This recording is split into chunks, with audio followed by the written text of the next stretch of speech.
Olá! Acessibilidade no esporte. Veja como a prática de atividades físicas pode beneficiar as pessoas com deficiência. Como pensar as políticas públicas para melhorar a qualidade de vida dos idosos, a população que mais cresce no mundo. Setembro Amarelo destaca a importância da prevenção contra o suicídio. Mato Grosso do Sul é o terceiro estado com a maior taxa no país. Estação de qualidade do ar é instalada na Universidade Federal de Mato Grosso do Sul. Está no ar o Jornal Laboratório do curso de jornalismo da UFMS.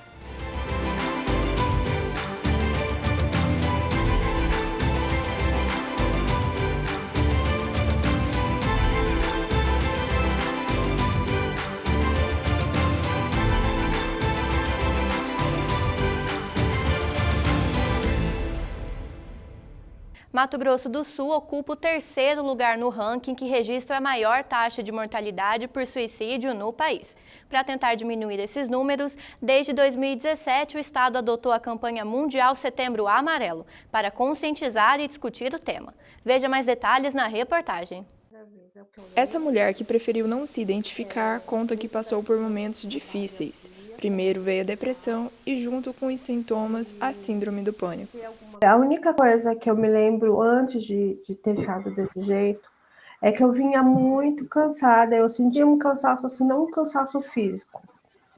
E eu lembro que nenhum desses dias foi o primeiro dia, assim, o único que eu lembro que foi que eu não quis sair de casa, sabe? Eu cheguei no portão para sair de casa, eu estava indo trabalhar e não consegui sair. Segundo dados do Núcleo de Vigilância de Violência e Acidentes, as tentativas de suicídio acometem em sua maioria mulheres de 15 a 29 anos de idade. Mas qualquer pessoa pode estar em sofrimento e precisando de ajuda especializada para o tratamento de transtornos psíquicos. A campanha de prevenção ao suicídio, denominada Setembro Amarelo, é importante por tentar conscientizar e diminuir os casos.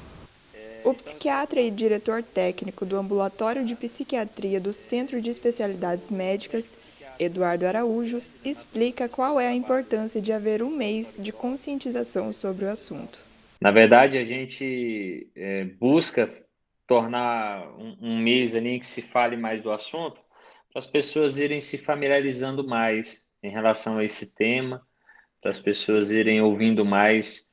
E nisso de ouvir falar, as pessoas acabam se sentindo na coragem, né, de abrir, né, a própria vida, de falar com detalhes dos próprios sofrimentos e perceber que ele não está sozinho, no sentido de não ser a única pessoa que sofre e no sentido também de perceber que tem pessoas que podem amparar. Segundo o psiquiatra, as possibilidades de tentativas de suicídio não têm origem determinada apenas pela existência de um transtorno psíquico, mas também por fatores momentâneos, que podem vir a ser um gatilho para a tentativa contra a própria vida. Pode ser alguém sem depressão e, de repente, ter uma falência financeira, ter uma perda muito significativa, ter um término de um relacionamento, se sentir só, né? Então, não precisa ter um transtorno mental para cometer suicídio. O apoio de amigos e principalmente da família foi essencial para a recuperação dela. Eu não faço ideia de tempo, não faço ideia de quanto tempo eu fiquei desse jeito. E do mesmo jeito foi a ajuda, foi eu ter ido ao médico. Eu não me lembro de ter ido ao médico. Em casa eu tive total apoio, ainda tenho, né, de todos, assim, não tem como eu falar só de um, de todos. E de amigos, assim, eu acho que todos que até agora sabem, todos que ficaram sabendo, eles me ajudaram. Mas ficou um pouquinho complicado porque eu não saía de casa e eu também não recebia ninguém, né? Além do debate sobre problemas psíquicos ainda serem um tabu, o Setembro Amarelo serve como um mês de conscientização e não anula a importância de buscar ajuda especializada em qualquer mês do ano.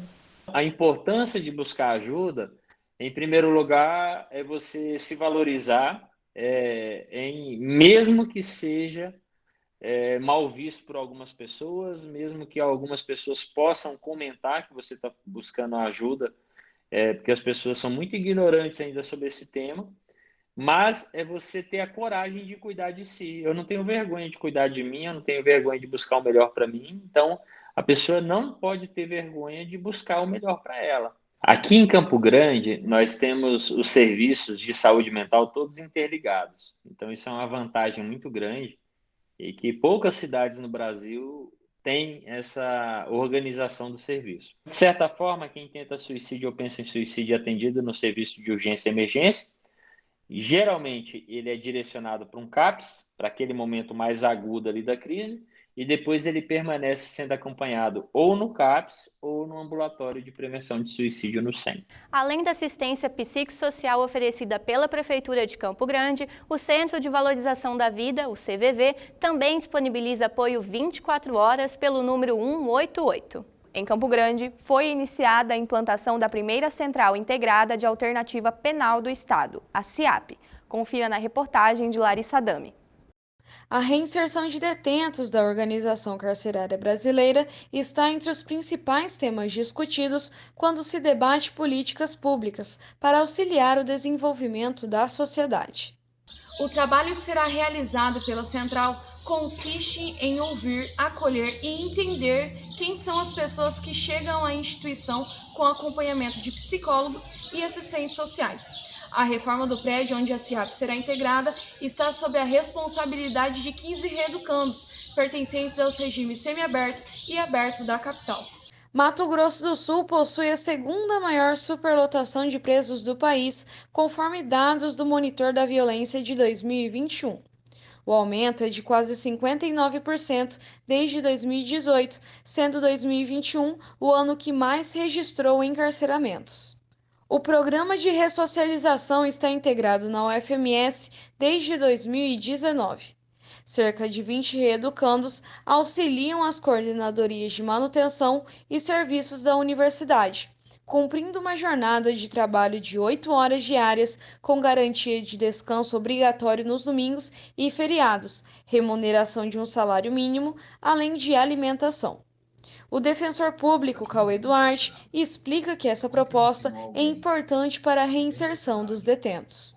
A importância que eu vislumbro para a Central é essa, de estar acompanhando de maneira muito próxima as pessoas que cumprem alternativas penais. Me parece que é um ambiente fora do judiciário, então isso também eu vejo como importante, então sai aquele peso de órgão da justiça, mas sim como uma central que vai acompanhar e entender as dificuldades que envolvem o cumprimento da pena alternativa e aí evitar que haja o descumprimento e a sua reconversão em pena privativa de liberdade. Para ele, o preconceito interfere no processo de reabilitação do ex-detento e orienta a conscientização da sociedade para um trabalho solidário e assertivo. Acho que o poder público precisa dar oportunidades de trabalho, de estudo, de profissionalização, e a partir daí a pessoa que vai falar, eu vou para caminho A, B, C ou D. O que a pessoa vai fazer com aquela oportunidade, não dá para falar. Então, é se preocupar menos com o resultado e mais em oferecer cada vez mais oportunidades para aqueles que queiram possam sair. Para mais informações sobre como auxiliar o centro, entre em contato com a AGPEM pelo número 3901 1330 ou pelo site agpem.ms.gov.br. Um equipamento instalado na Universidade Federal de Mato Grosso do Sul já vem colaborando com o monitoramento de qualidade do ar aqui de Campo Grande. E agora ele também vai proporcionar dados meteorológicos. Em outubro, a cidade de Campo Grande passou por uma situação inusitada de vento e tempestade, causando estragos por toda parte. A Estação de Qualidade do Ar, um projeto desenvolvido pelo Instituto de Física na UFMS, poderá ajudar a monitorar o clima e gerar dados meteorológicos na capital. O projeto é coordenado pelo professor Whitney Alves Fernandes. Os equipamentos podem medir os poluentes do ar. É também possível obter dados sobre a velocidade do vento, a quantidade de chuva, a umidade e a temperatura. Segundo o professor, é importante monitorar a meteorologia, pois ela vai influenciar na qualidade do ar. Quando você chove, você vai limpar a atmosfera, vai diminuir essa concentração desses poluentes, então, naturalmente, nos dias seguintes aí você tem uma qualidade do ar um pouco melhor, né? Além disso, medir a direção e velocidade do vento, dá para a gente identificar possíveis fontes de poluentes que estão chegando na estação. A Estação de Qualidade do Ar foi instalada no dia 10 de março de 2021, mas a pesquisa sobre monitoramento do ar existe há mais de 20 anos. Aqui também estão instalados equipamentos utilizados para monitoramento de poluentes. Na resolução CONAMA 491 de 2018, que define, que preconiza os poluentes a ser medidos e a sua frequência também, nós não atendemos todos por enquanto, porque nós não temos recursos para fazer. Embora a gente tenha os analisadores, a gente não tem recursos para colocá-los em operação. Mas nós tivemos recursos, graças ao MPE, aí, de 2 equipamentos, que é o material particulado, PM10, e o material particulado PM2,5, que são partículas muito finas, que aumenta bastante a chance de problemas cardíacos, de AVC, uma série de outros fatores relacionados à inalação desses poluentes. O monitoramento é feito em tempo real. Irá indicar se a qualidade do ar está boa, moderada, ruim, muito ruim ou péssima. Sendo boa, com um índice de 0 a 10, e péssima, com um índice de 201 a 400. E os poluentes que fazem parte do índice são ozônio, monóxido de carbono, dióxido de nitrogênio, dióxido de enxofre e material particulado MP10 e MP2,5. Alguns cursos na universidade poderão criar uma parceria com a Estação de Qualidade do Ar, para que os estudantes entendam na prática algumas disciplinas. Engenharia física, o próprio curso de física, engenharia ambiental, são os que mais vão se beneficiar dessa estação. O IDNEI também destaca que os cursos de comunicação podem utilizar os dados disponibilizados pelo projeto para informar o público externo da UFMS. É sempre bom entender o que está acontecendo na atmosfera, né, quais são as intensidades, por exemplo, dessa chuva, quais são as intensidades dessa radiação solar que nós estamos tendo, ou seja, menor cobertura de nuvem, como é que está se comportando a concentração desses poluentes, para a gente informar a população como é que ela está exposta a esse ar da cidade.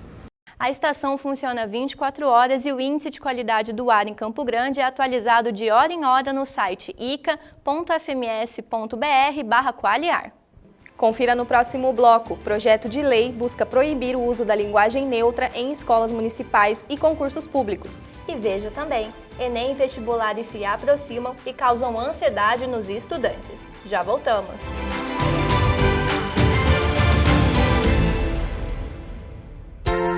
A Universidade Federal de Mato Grosso do Sul oferece aos acadêmicos e funcionários transporte interno, conhecido como buzinho. O horário de circulação é de segunda a sexta-feira, das 6h50 da manhã às 10h50 da noite. O local de partida é aqui, na biblioteca. Ele passa pela reitoria, segue pela rua UFMS, passando pelo restaurante universitário, Quadras, Moreninho, Morenão, segue pela Avenida Senador Antônio Mendes Canale, passando pela FAMES e parando no Instituto de Química. O transporte contribui para a circulação dos alunos no campus, auxiliando na mobilidade interna.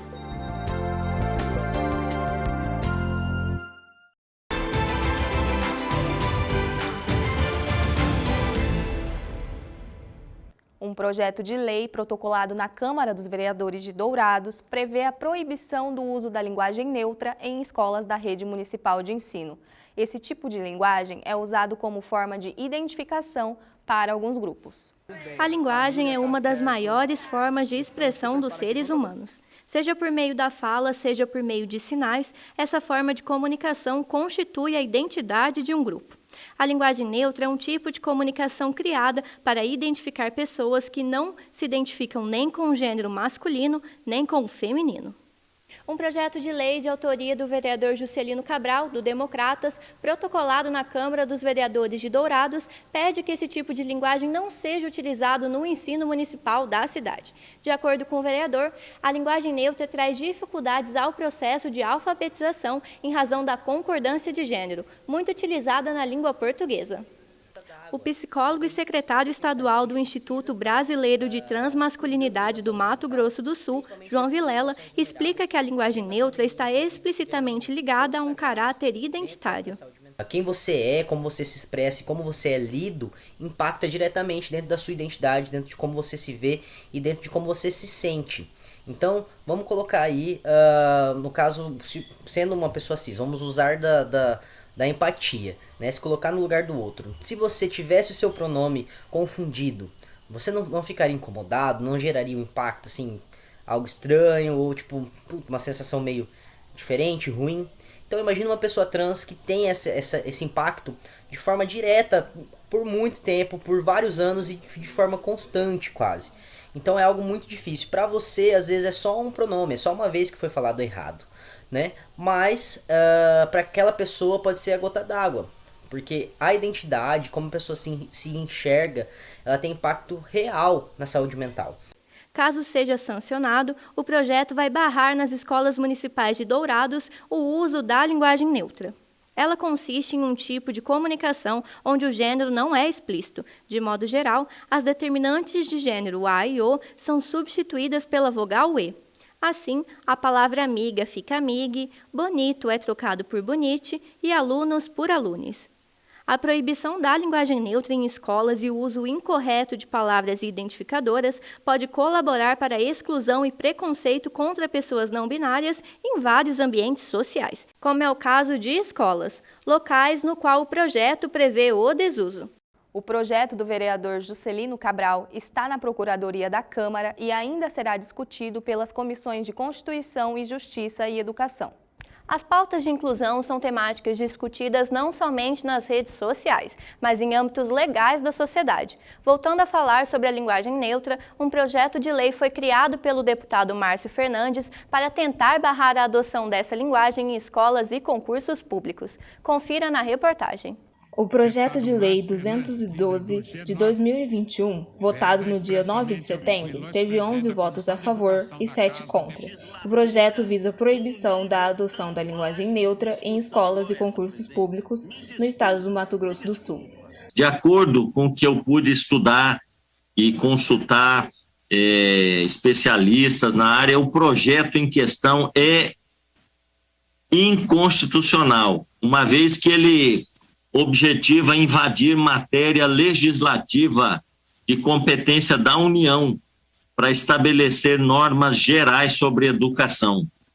Ele se opõe à Lei de Diretrizes e Bases da Educação Nacional, a Lei 9.394/96, que prevê no seu artigo 3º os princípios da educação, principalmente os incisos 2, liberdade de aprender, ensinar, pesquisar, divulgar a cultura, o pensamento, a arte e o saber. O inciso 3, pluralismo de ideias e de concepções pedagógicas. E o inciso 4, respeito à liberdade e apreço à tolerância. O capitão Contar, do PSL, foi contra o posicionamento de Kempton. Eu votarei contra esse projeto que proíbe o uso dessas expressões aqui no Mato Grosso do Sul. Márcio Fernandes, autor do projeto de lei, explicou que a confecção do projeto não foi feita a partir de pensamentos ideológicos de direita ou esquerda, mas que é uma forma de preservar a língua portuguesa, para que não seja alterada por ideologia de gênero. Eu estou aqui discutindo um projeto que pede para que a língua portuguesa seja preservada. Simplesmente isso. Não seja alterada por conta de, no meu ponto de vista, vaidades pessoais. A linguagem neutra é uma estratégia de linguagem para o uso pré-estabelecido dos pronomes masculinos e femininos. Ao se referir ao indivíduo que não se identifica com nenhum dos dois, ou que se identifica com mais de um, as alternativas que podem ser utilizadas para essa inclusão são as letras E, I ou U. Para a professora Ângela Prado, a linguagem neutra é utilizada com frequência nas redes sociais e que essas mudanças, apesar de demorarem a acontecer, surgem com o tempo. O uso do pronome neutro, da linguagem neutra, ela é um fator que ajuda na comunicação e também na inclusão. esses assuntos vão surgindo e nós precisamos aprender mais sobre ele. Na verdade, eu penso que cabe mais uma reflexão. Será que seria interessante uma proibição? Ou seria mais interessante pensar em informação, inclusão, comunicação e respeito? Foi adicionada ao texto uma emenda de redação que dispõe sobre a obrigatoriedade da utilização da norma culta da língua portuguesa. O final do ano letivo para os estudantes significa o começo do período de férias, mas para quem está no último ano do ensino médio, esse é o momento de escolher a futura profissão. Perto da chegada do Enem e dos vestibulares, a ansiedade aumenta e a decisão sobre qual carreira seguir gera impactos nos estudantes. Lohane Rodrigues, estudante do último ano, está se preparando para os exames, mas muitas vezes a ansiedade toma conta na hora dos estudos. A preparação está um pouco difícil, porque existe uma insegurança ainda com os estudantes, né? Porque a qualquer momento pode ser adiado. Então a gente está estudando com medo. A estudante também conta como os estudos foram comprometidos por causa da pandemia, fazendo com que muitas matérias fossem perdidas. Querendo ou não, para quem é da escola pública, ficou, bem dizer, 2 anos parado, né? Que não é a mesma coisa o ensino EAD com o ensino presencial. Porque o estudante da escola pública, ele não consegue apenas estudar, né? Tirando as dificuldades, que muitas das vezes não tem internet, a internet não tá boa, e aí muitas das vezes, muitos estudantes nesse período teve que largar os estudos, deixar como menos prioridade, com uma prioridade menor, para ajudar em casa, né? Nos afazeres, ajudar trabalhando, né? Muitos estudantes teve que deixar os estudos para trabalhar. Isso, querendo ou não, acabou prejudicando. O Enem será realizado nos dias 21 e 28 de novembro para os estudantes que já tiveram sua inscrição confirmada no exame. No mês de setembro, o Instituto Nacional de Estudos e Pesquisas Educacionais, Anísio Teixeira, abriu nova chamada para os isentos de pagamento de 2020, mas que não realizaram as provas e não apresentaram justificativa. Os inscritos na nova chamada irão realizar as provas nos dias 9 e 16 de janeiro de 2022, na mesma data de aplicação para adultos privados de liberdade e jovens que cumprem medida socioeducativa. A psicóloga Gislaine Almeida explica que os jovens atualmente passam por cobranças sociais cada vez maiores. Essa cobrança pode vir da família, da sociedade ou até mesmo do próprio estudante que pensa que precisa de resultados imediatos e não pode falhar. Os jovens de hoje em dia, eles se cobram muito mais cedo, né? Antigamente o jovem, ele 14, 15 anos, ele ainda estava naquela posição assim de tentar entender da área que ele gostava, que carreira que ele queria seguir, se era humano, se era exatos, e ainda estava naquele momento de dúvida. E hoje em dia eu percebo que quanto mais cedo, mais a cobrança de ter que decidir logo o que fazer da vida, sabe? E aí, às vezes, eu digo, olha, vamos com calma, porque muitos entram na faculdade adolescentes ainda, né? E a gente sabe que a adolescência é um período de transição na vida, né? De experimentar, de verificar o que é bom, o que é não. Então, assim, de repente fazer uma escolha que vai permear a vida inteira é muito sério, né? É uma pressão de se escolher a faculdade errada, não pode desistir, você não pode não passar, você tem que passar. E é que vem um sentimento, assim, uma ansiedade, né? Com medo de tudo dar errado, uma culpa antes de sair o resultado, já tá sentindo uma culpa de... A nossa cabeça, nesse período, eu percebi que é o nosso maior inimigo. Gislaine também indica métodos e dicas sobre como os alunos podem lidar com a ansiedade pré-provas sem prejudicar a saúde mental. Tentar manter um equilíbrio das coisas, manter uma organização. Para quê? Para que não fique tão ansioso no final, para que não se desespere, porque todo esse equilíbrio emocional vai contribuir para que na hora da prova ele esteja tranquilo. Uma outra coisa que a gente orienta muito é respiração, né? Às vezes quando a gente está muito acelerado, Porque quando a gente está muito nervosa, a gente não consegue pensar. Então, a gente muitas vezes orienta, olha, dá uma relaxada, respira fundo, né? Tenta acalmar e buscar concentração. As provas do Enem serão aplicadas nos dias 21 e 28 de novembro de 2021. Veja no próximo bloco. A Universidade Federal de Mato Grosso do Sul lança projeto para incluir pessoas com deficiência nos esportes.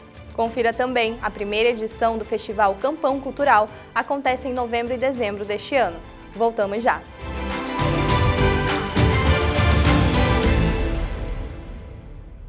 A Biblioteca da Universidade Federal de Mato Grosso do Sul foi inaugurada em 1965 e conta hoje com um acervo de milhares de livros. Estruturada em 3 andares, dispõe de local com mesas de estudos, computadores e salas de reunião, além de guarda-volumes. Para o empréstimo de livros ou usar o guarda-volumes, o acadêmico precisa ter a carteirinha. A identidade estudantil pode ser feita online no site proaes.ufms.br. O horário de funcionamento é de segunda a sexta-feira, das 6h30 da manhã às 10 horas da noite, e aos sábados, das 6h30 da manhã ao meio-dia. Durante o período de férias, ela fica aberta das 6h30 da manhã às 5 horas da tarde. Para mais informações, o telefone da biblioteca é o 3345-7175.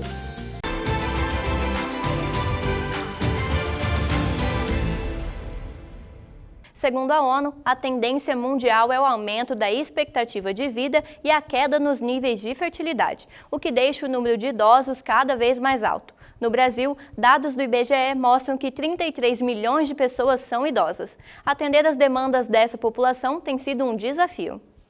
Eduardo Meza é coordenador adjunto da Universidade Aberta à Pessoa Idosa, programa vinculado à Universidade Federal de Mato Grosso do Sul, que atua desde 2011 desenvolvendo atividades que promovem os direitos do idoso. Para qualificar políticas públicas para essa população, é preciso sempre somar esforços com o poder público. A gente representa na Frente Parlamentar do Idoso da Assembleia Legislativa, a gente representa a universidade. Nessa Frente Parlamentar do Idoso, estão presentes mais de 40 instituições que estão lá debatendo junto ao Poder Legislativo ideias, demandas, necessidades da sociedade, e essas ideias, elas são organizadas, então, por esta frente parlamentar e são apresentadas ao poder público. Eduardo explica que o Brasil está bem amparado de leis para pessoas idosas, mas faltam políticas públicas eficientes para melhorar problemas que vão desde o preconceito até a violência. As políticas públicas, elas são muito importantes, mas elas precisam ser alinhadas. Não adianta falar que tem uma política de assistência social, de trabalhar com essa questão sozinha, porque ela passa por a necessidade de trabalhar a questão cultural, a questão educacional, a questão do tratamento adequado nos supermercados, nas filas, nos ônibus, transporte coletivo. Então, assim, é uma questão educacional muito mais ampla, que não vai ser uma política sozinha que vai dar conta. O que a gente defende é que a gente tenha, então, uma articulação de políticas para o idoso. Moradora de Campo Grande, a aposentada Terezinha de Jesus tem 73 anos e convive com as sequelas deixadas pela Covid-19. Quando procura serviços administrados pelo poder público, encontra dificuldades para receber atendimento. Estou na fila, esperando a fisioterapia, porque só tem 2 centros de fisioterapia pós-Covid em Campo Grande, uma capital de estado, com várias unidades de serviço, com vários profissionais da fisioterapia aí à disposição para um trabalho maravilhoso. Cadê a assistência do idoso? Segundo o IBGE, o número de pessoas idosas no Brasil já é maior do que o número de crianças até os 9 anos de idade. Pela primeira vez no mundo, o número de avós e de avós é maior do que o de netos. Apesar do aumento da expectativa de vida, a Organização Mundial da Saúde já anunciou que pretende incluir a velhice na classificação internacional de doenças a partir de janeiro de 2022. Para especialistas, a decisão prejudica as políticas públicas. Essa é uma orientação do ponto de vista ainda de saúde, mas ela traz impactos vigorosos para a questão do comportamento social, importantíssimos, porque ela vai servir de subsídio para dizer, olha, você é velho, você é idoso, você é velho, então se é velho, vai para o hospital, quer dizer, fique em casa. Isso vai servir de justificativa para N comportamentos, inclusive nas políticas públicas.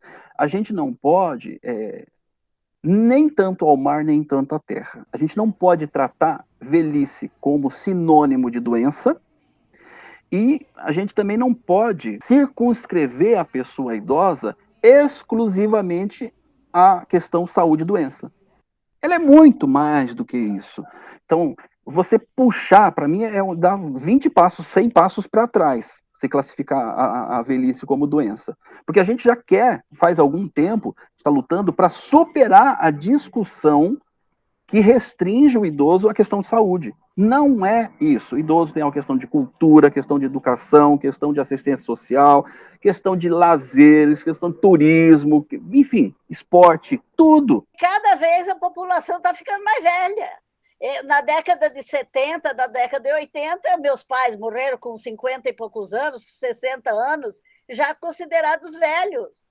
E estou eu aqui bela e formosa, meus 73, andando de bengala, o joelho não funciona mais, mas não é porque eu sou velha que sou doente, não, é porque vivi minha vida subida no salto 15 para compensar a altura, andando para cima e para baixo, estou extremamente obesa, não me preocupei com atividade física. Então, é consequência, não que eu sou velha, eu sou doente. É consequência de. Apesar de não avaliar como a melhor alternativa, Eduardo acredita que dentro do sistema capitalista, o crescimento do número de idosos pode atrair os olhares do mercado para investir nessa população, o que pode influenciar na necessidade de melhorar as políticas públicas que hoje atendem as pessoas idosas. A gente tem uma possibilidade de uma ressignificação, uma valorização da pessoa idosa a partir da sua inclusão como consumo. Já tem cidades no interior, sobretudo no Nordeste, mas também no interior de Minas, que são quem sustenta, quem movimenta a economia desses pequenos municípios é a aposentadoria ou o benefício de prestação continuada das pessoas idosas. Talvez, isso é só uma suposição, essas pessoas idosas comecem a ser olhadas com um outro olhar dentro da política de mercado. Se elas forem valorizadas como consumidoras, elas vão ser mais incluídas. Promover acessibilidade para pessoas com deficiência é dever do poder público e da sociedade. Pensando nas pessoas com deficiência que praticam esportes, a Universidade Federal de Mato Grosso do Sul lançou em 2017 o projeto Incluir pelo Esporte. Confira mais detalhes na reportagem. O objetivo do projeto é promover a inclusão das pessoas com deficiência em práticas esportivas e incentivar a qualidade de vida e saúde. O projeto é uma realização da Coordenadoria de Cultura e Esporte e do curso de Educação Física da UFMS. Conta atualmente com o apoio da Associação Campograndense Paradesportiva Driblando as Diferenças, Fundação de Desporto e Lazer de Mato Grosso do Sul e do Comitê Paralímpico Brasileiro. A professora do curso de Educação Física da UFMS e coordenadora do projeto, Marina Brasiliano Salerno, explica que a iniciativa é positiva e surgiu durante uma aula na graduação. Eu observei que nós não tínhamos na graduação muito conteúdo voltado para a pessoa com deficiência. Então, eu comecei como um projeto de ensino, e aí, por meio dele, fiz contato, com pessoas das instituições, que algumas ainda são parceiras, outros nós estamos buscando uma reconexão. E aí, então, nós observamos a vontade dessas pessoas de estarem também dentro da universidade. O Incluir pelo Esporte oferece modalidades como o atletismo, a natação e bocha para a comunidade interna e externa. São elementos que colaboram com o nosso desenvolvimento enquanto instituição e enquanto sociedade. E com relação à interação, é sempre bastante positiva com os alunos. Existe o retorno de alguns festivais, que os atletas podem se encontrar com atletas de outras cidades. O esporte permite que o atleta teste limites, desenvolva a disciplina e aumente a autonomia. A pessoa com deficiência, sobretudo aquela que quer se tornar atleta, no sentido do compromisso que tem que ter para aquela atividade que ele resolveu fazer, né? Então, eu vejo assim que a questão de levar a sério, que uma coisa é a pessoa praticar uma atividade, outra coisa é a pessoa participar de treinamento visando uma participação em evento, uma competição. Então, desafia nesse sentido, de levar a sério, de ter um compromisso com ele mesmo, de ter um compromisso com a equipe. A acessibilidade é um dos aspectos mais importantes e fundamentais quando o assunto diz respeito às pessoas com deficiência, garantindo a segurança e integridade física dos indivíduos. Quando você está participando de um evento ou de um projeto que você tem uma equipe cuidando desses detalhes, de banheiro, de uma barra, de uma rampa que dá uma segurança para ele chegar até o local, eles se sentem tão valorizados, e não é só a pessoa com deficiência permanente. Você pode ver que uma pessoa, quando ela está usando uma cadeira temporariamente ou com algum problema locomotor temporário, ela também vai usar aquela acessibilidade. De volta aos treinos, o FMS, Projeto Incluir pelo Esporte, ADDMS, Fundesporte. Uma Londrina, ouro. Uhul! Para participar do projeto, entre em contato com a equipe pelo e-mail marina.brasiliando@gmail.com. A Fundação de Cultura do Mato Grosso do Sul, em parceria com o projeto Retomada MS, vai realizar em Campo Grande a primeira edição do Campão Cultural Arte, Diversidade e Cidadania. O edital de seleção para os artistas foi aberto no primeiro semestre e as apresentações começaram no mês de setembro. Ao todo, 20 artistas e grupos foram selecionados para os espetáculos na Concha Helena Meirelles. Os shows são de graça e seguem protocolos de segurança. É permitida a entrada de 1/4 da capacidade da concha acústica, totalizando 238 pessoas. O projeto ele tem a finalidade de dar espaço, dar visibilidade para os artistas locais e também de levar entretenimento para esse espaço que é super legal dentro do Parque das Nações Indígenas, onde já existe um fluxo e uma utilização do parque no final de semana, né? A população, acho que é uma das regiões da cidade, um dos parques que a população mais usa, e onde a gente tem esse equipamento para receber os shows de médio porte, com toda a infraestrutura necessária, inclusive, atualmente, já adaptado às medidas de biossegurança para uma retomada híbrida. Como os eventos acontecem de forma híbrida, os shows também estão sendo transmitidos pelo canal do YouTube no canal da Fundação de Cultura.